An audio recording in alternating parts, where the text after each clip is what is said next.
자, 이 예수님의 부활에 관련된 것은 복음서 뒷부분에 마태, 마가, 누가, 요한복음, 사복음서에 다 이렇게 기록이 되었습니다. 예수님의 부활에 대한 사실성 또 역사성에 대해서 여러 가지 외부에서도 확인을 검증을 할 수 있지만 가장 중요한 것은 성경 안에서 이 부활의 확실성을 사실성을 찾아내는 것입니다. 오늘은 우리가 이 마가복음, 제가 그동안 마가복음을 계속 해왔는데 마가복음의 이 본문에 근거해서 우리가 부활에 관한 부분을 잠시 살펴보려고 합니다. 오늘 본문은 여인들이 향품을 들고 예수님의 무덤을 향해 가는 장면으로 출발이 됩니다. 여기 여인들이 4명이 나오는데요. 마태, 마가, 누가 복음을 다 연결시켜 보면 4명 이상이었던 것으로 보입니다. 근데 특징은 여인들이다. 향품을 들고 예수님의 무덤을 찾았는데 이 향품은 죽은 시신을 위해 필요한 물품입니다. 부패를 방지하는 목적으로. 당시의 이 장례법에 의하면 시신을 둘러싸는 세마포 사이사이에 향품을 집어넣었습니다. 그러니까 세마포와 향품과 이렇게 섞어서 계속 이렇게 시신을 이제 두르는데 굉장히 이제 부피가 커지게 되죠. 여기 향품이 상당한 분량으로 쓰여졌다. 이게 조그만 향품이 아니고 굉장히 이제 이 한 시신에 향품이 많이 필요했습니다. 자, 우리는 여기서 여인들의 마음을 읽을 수 있습니다. 예수님을 향한 마음, 사랑의 마음이죠. 예수님의 공생애 동안에 그와 함께했던 여인들의 또 예수님으로부터 은혜를 입었던 여인들이 사랑을 표현하는 것입니다. 예수님의 죽으심에 대한 애도, 그 깊은 슬픔에 빠져서 예수님에게 할 수 있는 유일한 것은 예수님의 무덤에 가서 향품을 넣는 것이었습니다. 자, 그날은 안식구 첫날, 장사된 지 사흘째 되는 날 새벽 무덤을 찾았습니다. 2절에 보니까 안식구 첫날 매우 일찍이 해 돋을 때에 그 무덤으로 가며 그랬습니다. 자, 우리는 여기서 무덤이라는 것을 한번 좀 생각해 볼 필요가 있습니다. 무덤을 향해 가고 있는 인간의 모습. 무덤이란 어떤 곳입니까? 죽은 육체를 묻는 곳입니다. 그리고 이 무덤은 확실하게 죄의 흔적입니다. 인류가 죄를 범함으로 죽음이 찾아왔고 흙에서 와서 흙으로 돌아가는 것입니다. 예외가 없습니다. 인간은 죽음의 굴레를 벗어날 수가 없습니다. 어릴 때 학교 가고 싶지 않으면 안 갈 수도 있고 직장에 출근하기 싫으면 안 갈 수도 있지만 내가 거부할 수 없는 곳이 있습니다. 마지막 반드시 가야 할 곳이 무덤입니다. 내가 가기 싫다 해서 안 갈 수 있는 곳이 아닙니다.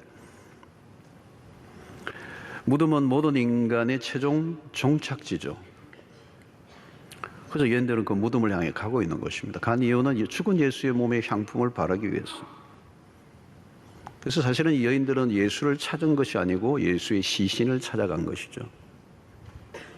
그런데 문제는 무덤이 크다는 돌로 막혀 있습니다. 팔레스타인의 무덤은 우리와 같은 이런 평토장 같이 이렇게 하는 것이 아니고 동굴들이었습니다. 돌로 되어 있는 동굴들. 그리고 거기에 큰 돌로 입구를 막는 것입니다. 자, 어떻게 여인들이 향품을 가지고 왔지만 큰 돌문에 이미 막혀 있는데 어떻게 향품을 바를 수가 있겠습니까? 사실상 불가능한 일입니다. 그래서 3절에 이렇게 얘기합니다. 누가 우리를 위해 무덤 문에서 돌을 굴려주리요. 누군가 돌을 굴려줘야 우리가 들어갈 수 있다. 누가 우리를 위해서 돌문을 굴려줄 수 있는가? 사실 이것이 여인들의 질문이긴 하지만 인류가 처한 상태를 보여주기도 합니다. 무덤에 갇힌 인간. 끝이죠. 사실은 누가 무덤의 문을 열 수 있는가? 열 수도 없고 한 번 닫으면 열 이유도 없습니다. 여러분, 죄로 인해 죽음이 찾아왔습니다. 세상은 거대한 무덤과 같습니다. 누구나 마지막은 무덤에 갇히게 됩니다. 누가 돌을 굴려주리요? 하나의 상징적 표현입니다. 무덤의 문은 닫혀 있습니다. 다시 말하면 죽음 안에서 인간은 가장 절망적인 상태입니다. 무덤 안에 갇히면 나올 수 없어요. 누구도 그를 무덤에서 건져낼 수도 없습니다. 여인들이 예수의 무덤에 가까이 갔습니다. 근데 놀라운 일이 일어났습니다. 4절에 보니까 눈을 들어 본 적 벌써 돌이 굴려져 있는데 그 돌이 심히 크더라 그랬습니다. 누군가에 의해서 돌을 굴려져 있었던 것이죠. 혼자 돌이 굴려졌을 리는 없고, 우리는 본문에서는 누가 돌을 굴렸는지에 대해서는 전혀 언급이 없습니다. 그러나 우리가 믿음의 사람으로 본다면 이 스토리의 행간에서 분명히 이 돌은 그분이 옮겼을 것이다. 그분이 누구이십니까? 부활 예수이십니다. 왜냐하면 그리스도는 이미 돌문을 여신 적이 있습니다. 공생애 때에 죽은 지 나흘이나 되는 나사로를 무덤에서 나오게 하신 분입니다. 무덤의 돌문을 열 수 있는 분은 한 분밖에 없죠. 그분은 죽은 자 가운데서 살아나신 분. 예수는 무덤에 어울리지 않는 분이죠. 그리스도를 가둘 수 있는 무덤은 없었습니다. 그리스도는 이미 살아나셨고 그곳에 계시지 않았습니다. 여인들이 고이 가져간 향품은 쓸 일이 없게 되었습니다. 예수님에게 무덤이 어울리지 않듯 향품도 의미 없는 것입니다. 자, 무덤 문이 열려 있는 것을 보고 여인들이 깜짝 놀랐습니다. 5절에 보니까 무덤에 들어가서 흰 옷을 입은 한 청년이 우편에 앉은 것을 보고 놀라매 그랬습니다. 그곳에는 예수가 없었습니다. 다른 복음서를 보면 시신을 샀던 세마포가 개켜 있었다. 그럼에도 여인들은 계속 예수를 찾고 있습니다. 그들이 찾고 있는 것은 부활하신 예수가 아니라 죽은 예수. 예수가 살아나셨다는 것은 상상도 하지 못했습니다. 그들은 예수님에 대한 사랑은 있었지만 믿음은 없었습니다. 예수님과 함께하는 동안 아름다운 추억들은 쌓여 있었지만 예수가 누구이신지를 그들은 확실하게 몰랐던 것이죠. 성도 여러분, 부활은 우리의 믿음을 확인하는 시간입니다. 그리스도가 십자가에서 죽으신 것까지는 믿겠는데 다시 살아나셨다는 것은 난 믿을 수 없어. 죽은 자가 어떻게 살아날 수 있는가? 여러분, 부활을 믿지 못한다면 우리는 계속 무덤을 찾아가야 합니다. 여러분, 그곳에 누가 있었습니까? 흰 옷을 입은 한 청년이 우편에 앉아 있었습니다. 천사로 보여요. 깜짝 놀랐습니다. 슬픔이 넘치면 간혹 착각을 하는 경우가 있습니다. 무엇을 잘못 본 것인가? 무슨 일이 일어나고 있는가? 여인들은 온통 예수의 시신에만 몰두하고 있습니다. 그들이 확인하고 싶은 것은 죽은 예수의 몸이에요. 요한복음을 보면 마리아는 예수님을 만났습니다. 예수님이 그 앞에 있는데도 불구하고 알아보지 못합니다. 그녀가 찾은 것은 죽은 예수였기 때문이에요. 예수님이 그녀의 이름을 불렀지만 마리아는 처음에는 동산지기인 줄 알았다고 그랬습니다. 사람이 그렇습니다. 어디 한번 꽂히면 다른 게 안 보여요. 자기가 보고 싶은 것만 보는 것입니다. 이미 예수는 살아나셨는데 여전히 죽은 예수에 갇혀 있습니다. 안타까운 일이죠. 여러분, 2000년이 지난 지금도 마찬가지입니다. 예수의 부활은 2000년 전에 일어난 역사적인 사건이요, 수많은 증인과 증거가 넘쳐납니다. 그럼에도 불구하고 믿지 못하고 여전히 죽은 예수를 무덤 속에서 찾고 있는 사람들이 있습니다. 여러분, 그러므로 믿음은 하나님의 은혜입니다. 성령이 임하셔야 부활이 믿어집니다. 그래서 여러분, 사도행전의 사람들은 성령이 임하시자 부활의 증인들이 됩니다. 믿어질 정도가 아니라 그 사실을 위해서 생명을 바칠 단계까지 나아가게 된 것입니다. 우리의 현실이 너무 참혹하면 믿음이 무너져 버립니다. 그리고 일어난 일을 제대로 보지 못하게 되는 것이죠.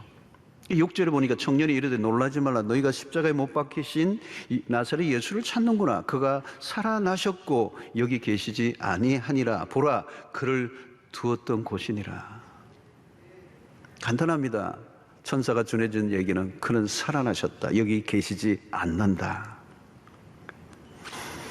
생명의 주이신 분과 무덤은 어울리지 않습니다. 그런 부활의 주님이십니다. 무덤의 돌문을 깨뜨리셨습니다. 역사적 사실이에요. 부활의 목격자들이 무수히 많습니다. 성도 여러분, 부활이 사실이 아니라면, 그리스도의 부활이 사실이 아니라면 기독교는 인류 역사의 최대 사기극입니다. 여러분들이 사기를 당하신 겁니다. 그러면 보통 사기가 아닙니다. 2000년 동안 사기를 친 겁니다. 그러나 여러분, 인류 역사의 부활이 만약 사실이라면 역사의 부활만큼 최대 최고의 굿뉴스는 없습니다. 인류 역사의 모든 판도를 바꾸어 놓고도 남을 사건이 되고도 남는 거죠. 여러분, 인류 역사의 최대의 적은 사망입니다. 절대 절망은 죽음이죠. 죽음 앞에서 할 일이 없습니다. 어떤 사람은 입시 실패, 사업 실패, 여러분, 죽음은 그것과 차원이 다릅니다. 올 스탑입니다. 죽음은 올 스탑이에요. 다시 시작, 재기 이런 거 없습니다. 죽음은 올 스탑이에요. 회복 불능이고 모든 것의 해체고 분리고 완전한 상실입니다. 이론의 여지가 없습니다. 결론입니다. 물릴 수가 없습니다. 약간이라도 수정 혹은 변경 불가합니다. 인간의 모든 능력과 최고의 기술력을 동원해도 안 통합니다. 세계의 모든 은행에 돈을 다 털어넣어도 죽은 자를 다시 살려내는 것은 불가능합니다. 사망의 권세는 강력합니다. 모든 영웅홀도 쓰러뜨렸습니다. 불로장생의 약을 다 찾아 먹어도 저항 불가합니다. 그 죽음은 죄를 지은 인간에게 내린 하나님의 천벌입니다. 그것을 뒤집는 일은 그 누구도 불가능합니다. 오직 하나님만 하실 수가 있습니다. 그 일을 위해 예수가 십자가에 죽으시고 사흘 만에 다시 살아나셨습니다. 그분이 부활의 첫 열매가 되셨습니다. 무덤의 돌문을 깨뜨리셨습니다. 갑자기 무덤 주변의 사건들이 바쁘게 돌아가기 시작합니다. 인류 역사의 최대의 변수, 천사들이 동원되고 부활의 증인 목격자들이 바쁘게 오고 갑니다. 그리고 천사가 전해주죠. 7절에 가서 그의 제자들과 베드로에게 이르기를 예수께서 너희보다 먼저 갈릴리로 가시나니 전에 너희에게 말씀하신 대로 너희가 거기서 배우리라 하라 하는지라. 예수님이 이미 그러셨습니다. 부활하시고 난 다음에 내가 너희들보다 먼저 갈릴리로 갈 것이다. 이 얘기가 요한복음 21장에 나오죠. 이제 부활하신 예수님 제자들을 만나주십니다. 근데 오늘 여기에서 눈에 띄는, 오늘 7절에서 눈에 띄는 한 동사, 단어가 있습니다. 그게 갔어. 무덤으로 온 사람들에게 천사가 일러주는 얘기는 뭐냐? 가라는 거예요. 무덤으로 오지 말고 가라는 거예요. 무덤으로 와야 했던 사람들에게 무덤으로부터 세상으로 가라고 얘기합니다. 예수의 부활 사건은 중요한 분기점이 됩니다. 무덤으로 조문을 가던 행렬을 향해 더 이상 죽은 예수를 찾지 말고 부활하신 예수를 증거하기 위하여 세상으로 가라. 가라. 무덤을 찾아오지 마라. 무덤에서 세상을 향해 가라. 절망에서 소망으로, 슬픔에서 기쁨으로 바뀌었습니다. 거대한 반전입니다. 기독교는 예수의 죽음을 추념하는 종교가 아닙니다. 예수는 순교자가 아닙니다. 죽음에서 살아나신 그리스도는 복음의 중심입니다. 이제 우리가 할 일은 뭘까요? 무덤을 향해서 가는 게 아니라 무덤에서 세상을 향해 가는 것입니다. 모든 인류는 무덤을 향해 갔습니다. 그러나 이제 부활을 목격한 사람은 무덤을 향해 갈 이유가 없어요. 무덤으로부터 부활의 소식을 가지고 세상을 향해 가라는 거예요. 부활을 알려야 합니다. 예수는 다시 살아나셨다. 예수의 부활이 분명하다면 할 일은 정해졌어요. 우리의 일상 속에 부활의 복음을 전하는 것이. 왜? 이것보다 기쁜 소식이 없기 때문에. 그러므로 신약의 교회는 십자가와 부활의 공동체입니다. 부활은 신약의 공동체를 낳았습니다. 만약에 그리스도의 부활이 없었다면 신약의 교회는 탄생이 불가능한 세상의 유일한 공동체. 그래서 사도행전에 나타나는 모든 사람들은 예수 그리스도의 부활을 얘기해서 그들은 입만 열면 예수는 부활하셨다. 사도행전 2장 32절 보십시오. 이 예수를 하나님이 살리신지라 우리가 이 일의 증인이로다 그랬어요. 바울은 다메섹 도상에서 부활 예수를 만났습니다. 그의 인생이 뒤집어졌습니다. 그의 인생은 이 부활 예수를 증거하는 일로 마쳤습니다. 사도행전 1장 8절에 오직 성령이 너희에게 임하시면 너희가 권능을 받고 예루살렘과 온 유대와 사마리아와 땅끝까지 이르러 내 증인이 되리라. 이 증인은 부활의 증인을 말하는 것이죠. 그리고 이 증인이라는 말은 순교자라는 말과 같아요. 순교자가 누구입니까? 자기가 전하는 이 사실을 위해 생명을 바치는 사람들이요. 부활을 믿었던 사람들은 자기의 생명을 기꺼이 내어놓았어. 죽어도 산다는 것을 믿었기 때문입니다. 초대교회 실제로 예수의 부활을 증거하다가 죽고 또 죽어갔습니다. 그래서 기독교의 역사는 순교의 역사예요. 생명을 복음을 전하기 위하여 기꺼이 내어놓았던 사람들. 그래서 2000년 역사 속에 기독교는 숱한 시련과 핍박 속에도 시들지 않고 2000년 동안 계속 확장되어 온 것입니다. 그 힘이 도대체 어디로부터 온 것입니까? 부활의 예수를 믿었기 때문에. 부활의 예수를 믿는다 정도가 아니라 부활의 생명이 그 안에서 역사했기 때문에. 부활의 예수를 전한다는 것은 단순히 전도한다는 말이 아니에요. 부활의 생명이 일상 속에 살아 움직이는 능력이요 에너지로 끊임없이 발산되었기 때문에 그것을 억누를 수가 없는 거예요. 삶을 통하여 복음을, 부활을 입증한 것이죠. 여러분, 죽음의 문제를 이긴 사람들은 확실히 다르게 삽니다. 오늘 여러분, 그러므로 우리가 해야 될 일은 부활의 일상이에요. 부활이 과거의 사건으로 끝나버린 것도 아니고 먼 미래에 주어질 막연한 것도 아니고 오늘 이 시간 부활을 살아가는 거예요.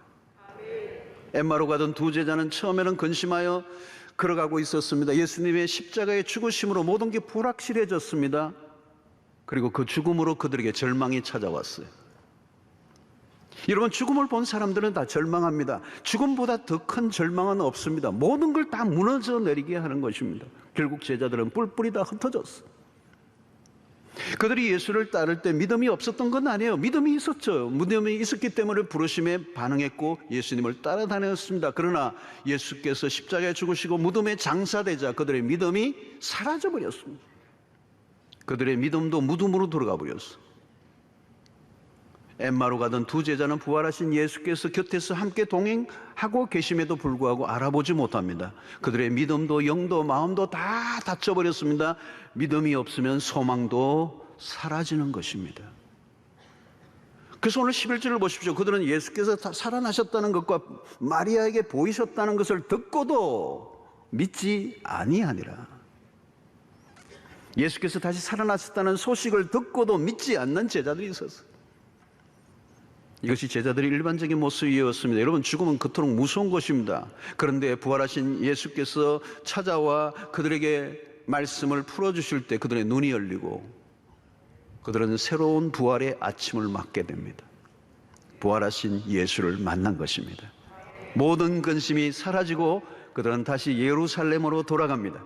제자들은 부활의 일상을 시작하게 되는 것입니다.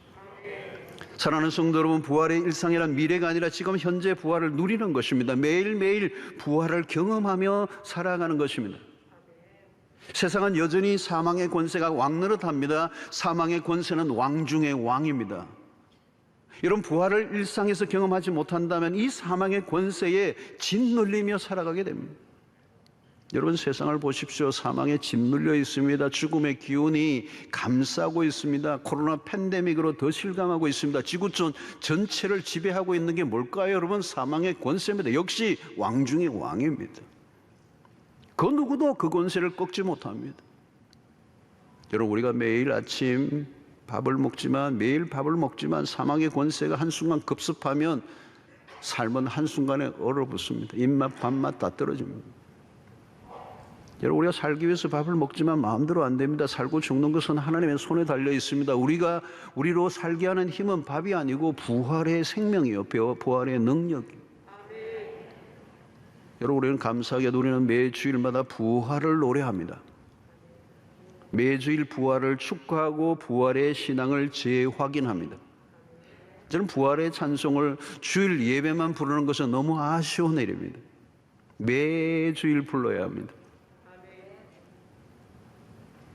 그래서 우리는 여러분 예배 마지막 부분에 우리 부활에 대한 찬양을 부르는 거예요, 여러분. 죽으시고 부활하신 만왕의 왕, 죽으시고 부활하신 만왕의 왕. 그 세 번 부르죠, 여러분. 그때 여러분 힘있게 부르셔야 돼요. 끝나자마자 뭘 불러요, 여러분? 살아계신 주, 그걸 부르는 거죠. 부활을 노래하는 것입니다. 여러분 부활을 노래하시기를 바랍니다. 부활은 가끔 한 번씩 떠올려야 할 주제가 아닙니다. 일상 속에 항상 붙들어야 할 주제입니다. 부활의 능력이 계속 우리에게 새로운 생명을 공급해 주시는 삶을 살아가시기를 바랍니다. 그렇지 않으면 죽음의 권세가 우리를 위협하게 되는 것이죠. 우리는 예배를 통하여 생명의 충만함을 느낍니다. 새 생명을 주신 하나님에 대한 감사로 넘치는 이 신약의 예배, 주일마다 충만해진 부활의 신앙으로 월요일 아침 이 죽음으로 가득한 세상의 한가운데 들어가 부활의 노래를 통하여 부활의 생명을 전하고 부활의 복음을 전하는 삶을 살아가야 될 줄로 믿습니다. 여러분, 매 순간 우리는 부활하신 예수와 동행하는 일상을 살 때 우리는 승리하는 인생을 살게 됩니다. 여러분, 예수와 동행하려고 하면 내가 죽어야 합니다. 내가 죽을 수 있는 사람은 누굴까요? 부활을 믿는 사람들.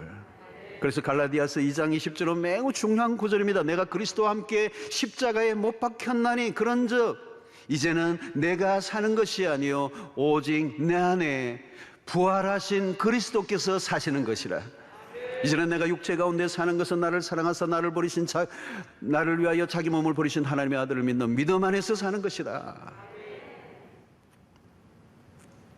여러분, 내 안에 사시는 분은 부활 예수입니다.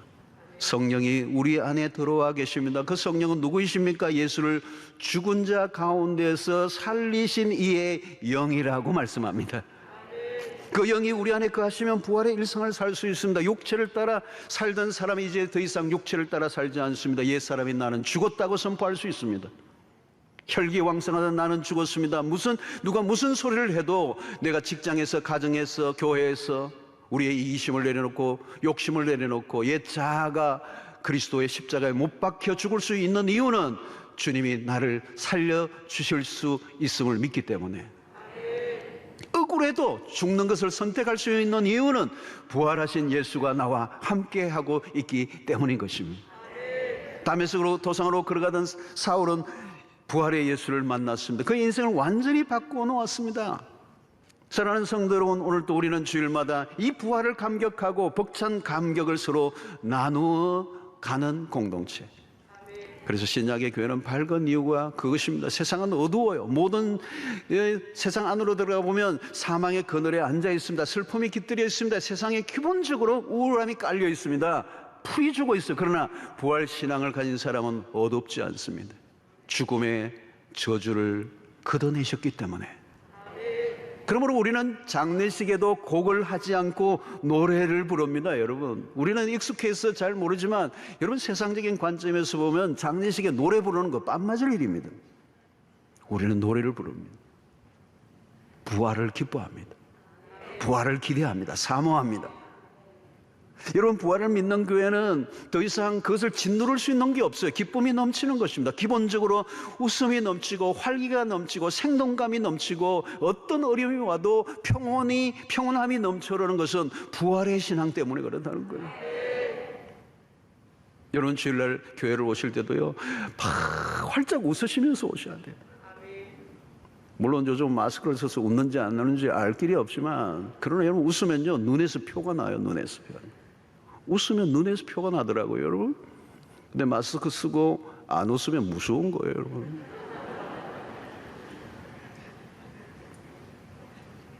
여러분, 죽음의 권세를 능가한 생명의 풍성함이 우리 안에서 역사하고 있다면 우리가 무엇에 눌리겠습니까? 그래서 여러분, 신약의 교회는 실제적으로 밝아요. 기쁨이 넘쳐요. 웃음이 넘쳐요. 여러분, 교회 오실 때 정말 기쁨으로 오셔야 돼요. 어두운 얼굴로 오면요, 안 믿는 사람들 우리 다 교회 오는 거 보거든요. 여러분 보면서 되게 어둡네 얼굴이. 어디 가노? 가만 보니까 교회로 들어가는 거예요. 야, 다니면 큰일 나겠구나 이런 거. 한국교는 좀 대체적으로, 우리 교는 밝은데요, 한국교가 대체적으로 어두워요. 예배가 어두워요. 그리고 또 환하게 얼굴 웃고 오다가 본당 또 그러면 또 어두워지고 갑자기 어두워지고. 성도 여러분, 부활의 일상을 사는 사람은 더 이상 죽음을 두려워하지 않습니다. 이게 부활의 능력입니다. 고린도전서 15장 53절을 보십시오. 이 썩을 것이 반드시 썩지 아니할 것을 잊겠고 이 죽을 것이 죽지 아니함을 입으리로다. 55절, 사망아 너의 승리가 어디 있느냐. 지금까지는 너가 승리했다. 그러나 너의 승리가 어디 있느냐. 사망아 내가 쏘는 것이 어디 있느냐. 이제 사망을 향하여 호령하고 있는 이유는 부활의 신앙을 가졌기 때문에. 57절, 우리 주 예수 그리스도로 말미암아 우리에게 승리를 주시는 하나님께 감사합니다. 부활의 능력에 사로잡혀야 십자가의 길을 걸어갈 수 있습니다. 누가 십자가의 길을 걸어갈 수가 있습니까? 부활의 능력을 믿고 있는 사람들. 부활의 신앙이 빠져버리면 신앙은 무기력해집니다. 부활의 권능을 믿는다면 멋지게 살고 멋지게 죽을 수 있습니다. 멋지게 죽을 수 있는 사람이 멋지게 살 수가 있죠. 누가 멋지게 죽을 수가 있습니까? 여러분, 부활의 신앙을 가진 사람들이에요.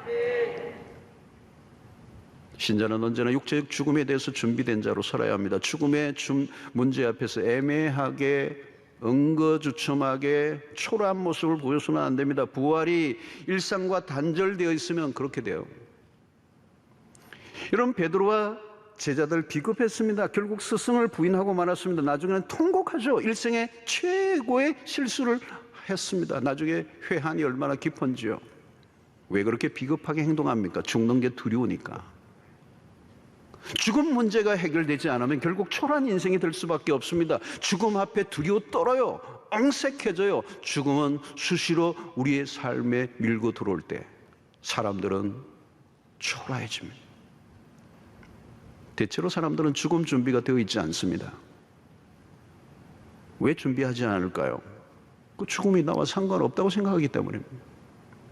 장례식에 수도 없이 왔다 갔다 하지만 자신은 그 죽음에서 제외된 것처럼 살아가요.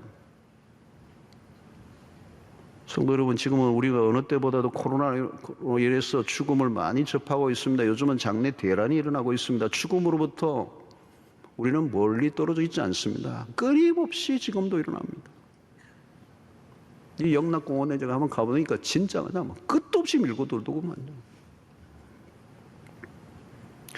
자, 죽음으로부터 사람들은 무엇을 배울까요? 대부분 죽음을 갑자기 맞게 됩니다. 왜요? 준비하지 않았기 때문에.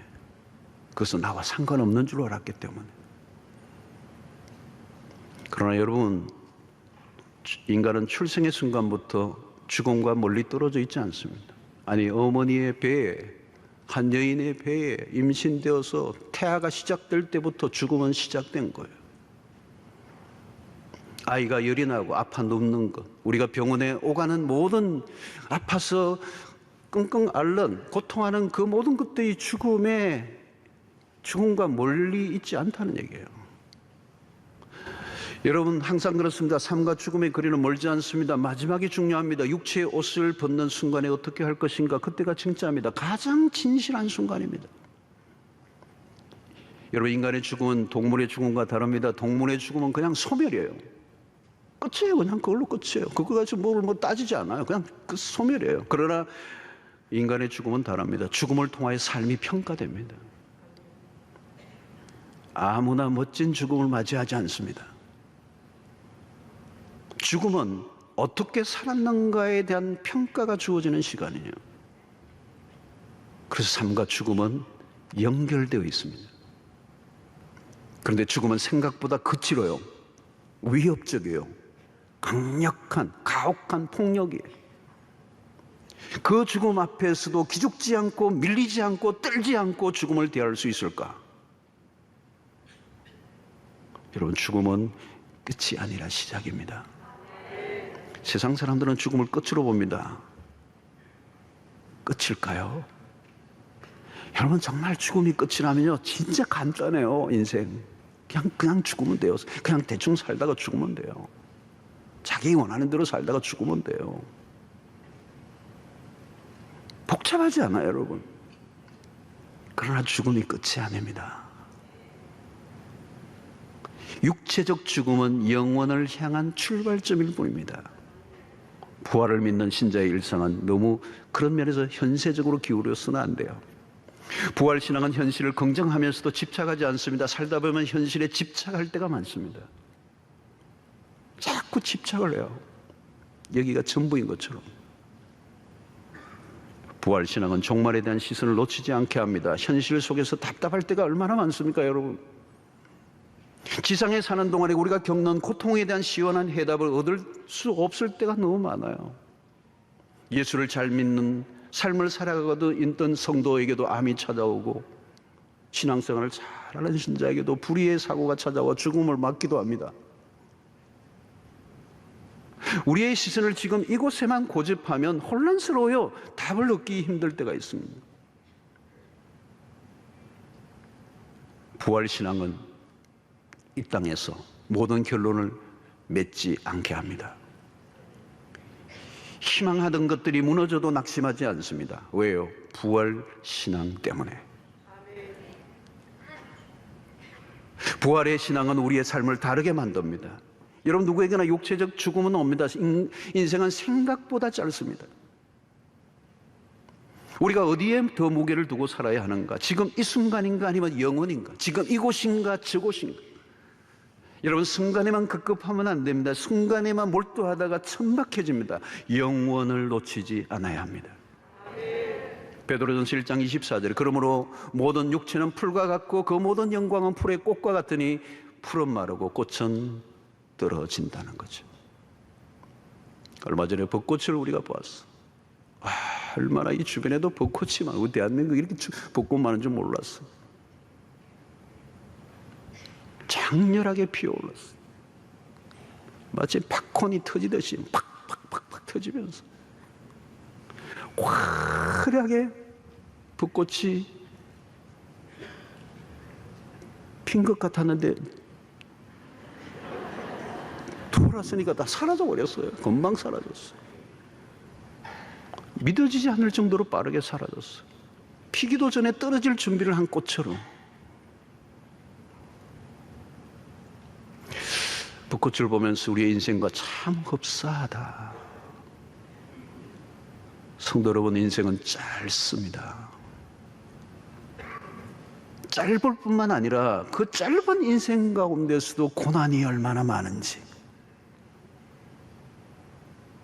만약에 이것으로 끝난다면 인간의 삶은 아무리 생각해도 비극이에요. 허무해요. 의미 없어요. 그러나 여러분, 부활신앙은 우리의 시선을 새롭게 합니다.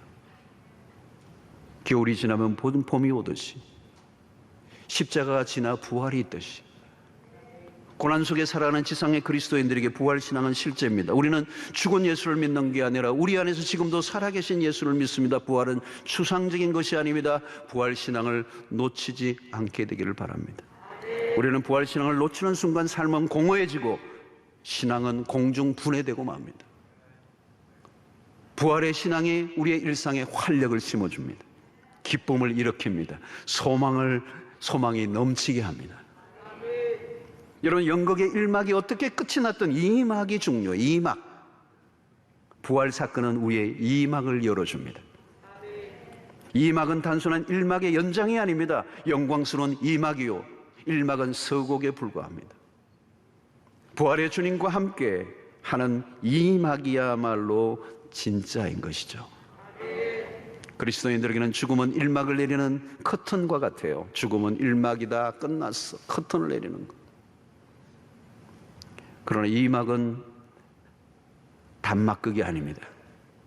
주님과 함께 주인공이 되어 영원히 영광을 누리게 될 것입니다. 그것은 연속극이 아니라 영원극이 될 것입니다. 여러분, 부활을 믿습니까? 정말 믿는다면 우리의 인생의 모든 것이 달라집니다. 살아있다는 것, 죽는다는 것의 의미가 완전히 달라집니다. 저는 임종 직전에 있는 성도들을 많이 만났습니다. 목사가 가지는 참 좋은 특권 중에 하나는 죽음의 목전에 있는 성도들을 만난다는 거예요. 병원에 가면 의사에 의해서 이미 죽음이 선고된 상태, 얼마 남지 않았습니다. 가족들은 모두 참담해야 합니다. 그때 목사가 할 수 있는 기도는 무엇일까? 참 기도하기 힘들어요. 그때 정말 간절한 소망은 내가 기도할 때 이분이 뻘떡 일어나는 기적이 일어났으면 좋겠어. 정말 그런 일이 일어나기를 갈망합니다. 그러나 그런 일은 좀처럼 잘 일어나지 않아요. 오히려 그 자리에서 죽음의 무게가 얼마나 무거운가를 실감할 때가 더 많습니다. 와, 죽음의 무게가 이렇게 무거운구나. 그러나 우리는 그 자리에서 한 가지 확신하고 내리는 분명한 결론이 있어요. 성도의 죽음은 승리라는 것. 성도의 죽음은 실패가 아니라는 것. 주 안에서 죽는 자는 복이 있도다. 그것은 막연한 기대가 아닙니다. 예수의 죽음과 부활을 통해 우리에게 주어진 확실입니다. 죽음을 생명으로 바꿀 수 있는 것은 목사의 기도도 아니고 의사의 손길도 아닌 오직 부활의 능력인 줄로 믿습니다. 부활은 모든 것의 회복을 의미합니다. 그 부활은 모든 것을 아름답게 변화시키는 능력이에요. 인간에게 주어진 인간에게 죽음은 희망의 끝이에요. 그러나 부활신앙에 있어 죽음은 소망의 시작입니다. 역사의 마지막은 하나님이 죽은 자를 일으켜 주실 뿐만 아니라 더 이상 죽음이 없는 영생의 삶이 시작될 것입니다. 성도 여러분, 우리가 소망하는 것이 하나 있습니다. 장차 아버지 집에서 영원히 거하는 것입니다. 새 하늘과 새 땅의 비전이에요. 믿음의 사람들은 모두 그곳을 사모했습니다. 히브리서 11장에 아브라함은 그 영원한 본향을 사모했다고 얘기했습니다. 오늘 믿음의 사람들은 모두가 약속된 아버지의 집으로 완전한 귀향을 기대하며 살아가는 것입니다. 계시록 21장 4절, 모든 눈물을 그 눈에서 닦아주시니 다시는 사망이 없고 애통하는 것이나 곡하는 것이나 아픈 것이 다시 있지 아니하리니 처음 것들이 다 지나갔음이라 그랬어요. 여러분들 안에 이 부활의 놀라운 소망이 충만하게 이루어지게 되기를 축원합니다. 우리 주님이 말씀하셨습니다. 직접 말씀하셨어요. 요한복음 11장 25절로 26절. 예수께서 이르시되 나는 부활이요 생명이니 나를 믿는 자는 죽어도 살겠고 무릇 살아서 나를 믿는 자는 영원히 죽지 아니하리니 이것을 내가 믿느냐. 여러분, 이 구절을 마지막 우리 함께 믿음의 고백으로 선포하며 한번 읽었으면 좋겠어요. 우리 다 같이 한번 읽겠습니다. 시작. 예수께서 이르시되 죽어도 살겠고 무릇 살아서 나를 믿는 자는 영원히 죽지 아니하니 이것을 내가 믿느냐. 이것을 내가 믿느냐 그랬어요. 중요한 것은 믿음이에요. 여러분, 이 부활절에 우리가 가져야 할 것은 믿음인 것입니다. 나는 부활이요 생명이요 에고 에이미, 우리 주님이 직접 하신 말씀이에요. 그 부활의 주께서 오늘 또 우리에게 약속하신 말씀, 그를 믿는 자는 이제 죽어도 살겠고 무릇 살아서 나를 믿는 자는 죽지 않고 영원히 살리라. 이 영생의 약속을 붙잡고 죽음을 이겨낸 초월한 인생으로 죽음 앞에 두려워하지 않고 죽음을 준비한 백성으로 부활의 증인으로 그리고 일상 속에 죽음이 엄습하고 사망의 권세가 짓누르는 세상의 한가운데서 죽음의 권세에 짓눌리지 않고 마지막 우리의 육체적인 우리의 죽음이 오는 그 순간까지도 기쁨으로 감사함으로 성도의 죽음이 주 안에서 얼마나 복된가. 죽는 것이 아니라 잔다고 말씀하셨던 것처럼 우리가 다시 눈을 뜨면 그곳에서 영원히 주님을 만나게 될 줄로 믿습니다.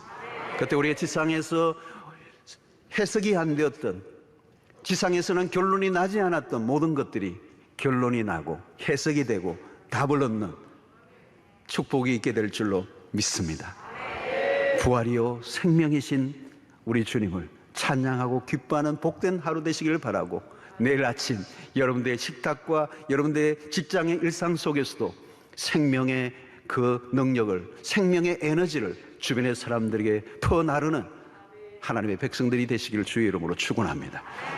하나님 아버지, 오늘 또 우리에게 주신 이 말씀으로 인하여 다시 한번 힘을 얻습니다. 이 코로나 팬데믹으로 온 세상에 죽음의 영이 가득하여 두려워 떠는 이 세상 가운데 부활의 소망으로, 부활의 능력으로, 부활의 에너지로 살아가는 주의 백성들이 되게 하여 주시옵소서. 죽음이 절망이 아니라면, 죽음이 부활로 재해석될 수 있다면 우리의 삶이야말로 얼마나 근사하고 멋있게 살아갈 수 있는 인생인가를 다시 한번 확인한 저희들이 되게 하여 주시옵소서. 세상의 한가운데서, 우리의 일상에서 부활의 능력으로 살아가는 주의 백성들 되게 하여 주시옵소서. 예수님의 이름으로 기도하옵나이다. 아멘.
오늘 특별히 부활절을 맞아 부활을 기뻐하고 감사하며 또 부활절 헌금과 또 여러 가지 제목으로 주님 앞에 헌금을 드렸습니다. 이 물질이 부활의 복된 소식을 증거하는 일에 쓰임받게 하여 주시옵시고 드린 손길들을 축복해 주시기를 원합니다. 우리의 모든 생업에 복을 주시고 우리가 사는 날들 동안에 물질의 어려움 겪는 일들이 없도록 도우시고 특별히 경제적 문제에 있어서도 하나님이 우리의 아버지심을 경험하고 주님으로부터 공급을 받는 경험하는 역사가 일어나게 하여 주시옵소서. 고아처럼 살지 않게 하여 주시옵시고 내 힘과 내 재주로만 살지 않도록 도와 주시옵시고, 주님이 얼마나, 우리 아버지가 얼마나 풍성하신 분인가를 경험하며 살게 하여 주시옵소서. 생전의 무거운 짐이 우리를 짓누르지 않게 하여 주시옵시고, 우리의 인생 가운데 부어주시는 그 은혜를 우리 이웃들에게 흘려보내는 축복의 통로들이 되게 하여 주시옵소서. 우리의 가정, 건강, 자녀, 취업, 그리고 우리의 모든 삶의 문제들, 사업의 문제들 주님의 손에 올려드립니다. 하나님의 때 하나님의 방법으로 귀하게 응답하시고 풍성하게 부어주셔서 때를 따라 돕는 은혜로 함께 주실 줄로 믿습니다.